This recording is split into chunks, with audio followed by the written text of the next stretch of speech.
सुबह का समय था। सूरज की किरणें गांव के पेड़ों के बीच से झांक रही थीं, मगर रामदीन का मन भारी था। वह गांव के छोटे से चौराहे पर बैठा घंटों से इंतज़ार कर रहा था कि कोई यात्री उसकी बैलगाड़ी पर बैठ जाए। आज सुबह से एक भी मुसाफिर नहीं आया। यूं ही खाली बैठे बैठे थक गया हूँ। काश कोई यात्री आ जाए, नहीं तो फिर घर खाली हाथ लौटना पड़ेगा। रामदीन धीरे से बुदबुदाया। उसका काम यही था कि गांव से कस्बे तक लोगों को बैलगाड़ी से पहुंचाना। कभी यात्री मिल जाते और कभी पूरे दिन एक भी सवारी नहीं। इसी में उसका घर चलता था। मगर आज तो हालात और भी बुरे थे, क्योंकि दीपावली का त्यौहार सामने था। रामदीन के घर में उसकी पत्नी लक्ष्मी और उसका छोटा बेटा मोहन था। हालात इतने खराब हो चुके थे कि घर में चूल्हा तक जलाना मुश्किल हो गया। शाम का समय हुआ तो निराश होकर रामदीन अपने घर लौटा। लक्ष्मी, आज भी एक भी सवारी नहीं मिली। क्या बताऊं अब, लगता है हमें अपना घर छोड़ना पड़ेगा। लक्ष्मी की आंखें भर आईं। क्या हम सचमुच बेघर हो जाएंगे? ऊपर से तो महाजन भी रोज धमकी दे रहा है। उसने कहा है अगर जल्दी पैसा नहीं दिया तो घर छीन लेगा। इतना सुनते ही पास बैठा मोहन बोला, पिताजी, आपको याद है ना, आपने कहा था कि दीपावली पर मुझे ढेर सारे पटाखे दिलाओगे। रामदीन का दिल टूट गया। बेटा, तेरे पिताजी कहाँ से लाएं पैसे?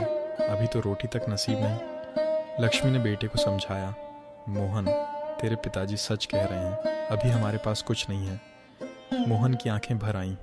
माँ, आपने होली पर भी यही कहा था कि दीपावली पर दिलाओगे। अब दीपावली भी आ गई, फिर भी नहीं मिलेगा। रामदीन ने बेटे का मन रखने के लिए कहा, नहीं बेटा, इस बार मैं तुझे ज़रूर पटाखे ला कर दूंगा। मोहन ये सुनकर खुश हो गया और दौड़कर दोस्तों को बताने चला गया। लक्ष्मी ने रामदीन से पूछा, तुमने उससे झूठ क्यों कहा? कहाँ से लाओगे पटाखे? क्या करता भाग्यवान, उसके मासूम दिल को देखकर मैं चुप नहीं रह पाया। रात गहराने लगी। दोनों पति पत्नी बिस्तर पर बैठे सोचने लगे, कभी हमने किसी का बुरा नहीं किया, तो फिर भगवान हमारे साथ ऐसा क्यों कर रहा है?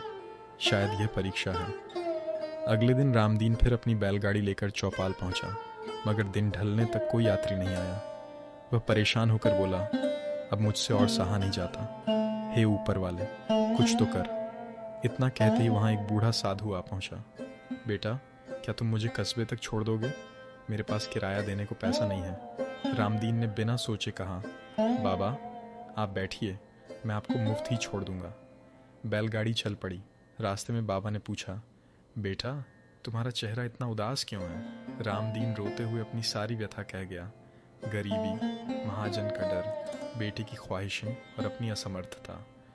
बाबा ने मुस्कुराकर अपनी पोटली से एक छोटा दीपक निकाला और बोले, ले बेटा, ये साधारण दीपक नहीं है, इसे अपने घर ले जा और दीपावली की रात जलाना। ये दीपक तेरे अच्छे कर्मों के आधार पर फल देगा। रामदीन ने दीपक लिया और बाबा को प्रणाम किया। घर पहुंचते ही लक्ष्मी ने पूछा, आज भी कोई सवारी नहीं मिली? नहीं, मगर यह दीपक बाबा ने दिया है।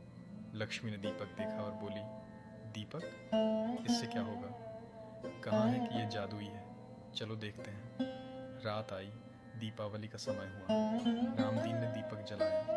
देखते ही देखते घर जगमगा उठा और तभी दीपक से चमचमाते सोने के सिक्के गिरने लगे। लक्ष्मी खुशी से चिल्लाई, अरे रामदीन, हमारे तो दिन बदल गए। देखो ये सब सोना है। मोहन कूद पड़ा, पिताजी, अब तो मुझे पटाखे ज़रूर मिलेंगे ना? हाँ बेटा, इस बार तो खूब पटाखे फोड़ेगा। रामदीन और लक्ष्मी ने आपस में तय किया कि अब जब भगवान ने हमें इतना दिया है, तो क्यों ना हम गांव के गरीब बच्चों को भी मिठाई और पटाखे दें।